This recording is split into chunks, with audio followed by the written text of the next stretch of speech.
السلام عليكم ورحمة الله وبركاته. اللهم صل وسلم على سيدنا محمد فضلا وليس أمرا. يا ريت لو تدعموني بلايك وتشتركوا في القناة. تعرف على الفئات العمرية المسموح لهم بالسفر للحج العام الحالي. اشترطت الداخلية على حجاج القرعة لهذا العام أن يكون الشخص كامل الأهلية القانونية لأداء المناسك ومصري الجنسية، ولا يقل سن الرجال منهم عن 25 عاما، ويستثنى من شرط السن المحرم الشرعي لسيدة أقل من 45 عاما حيث لا يقل عمره عن 18 عاما. ويعتمد في تحديد سن مقدم طلب الحج تاريخ 30/4/2023.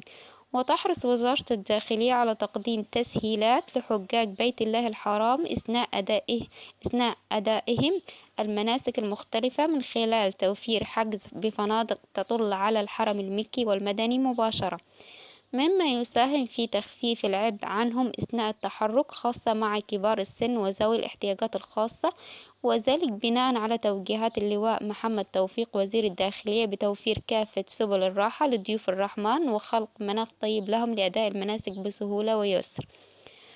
وتوفر بعثة الحج عدد كبير من العيادات الطبية داخل الفنادق التي يقيم بها الحجاج المصريين، وذلك لفحص المرضى والأشخاص الذين يتعرضون لوعكات صحية مفاجئة، وصرف الأدوية لهم بالمجان، فضلا عن توفير فريق طبي من قطاع الخدمات الطبية بوزارة الداخلية مجهز بسيارة إسعاف لمصاحبة البعثة وتقديم الخدمة الطبية للحجاج كبار السن في مناطق سكنهم.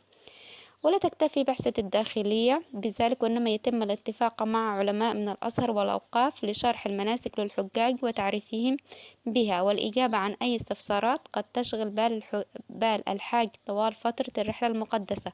ويتم الاستعانة بالشرطة النسائية لمساعدة السيدات من كبار السن والمرضى في أداء المناسك بسهولة ويسر، خاصة أثناء التحرك من مكان لآخر.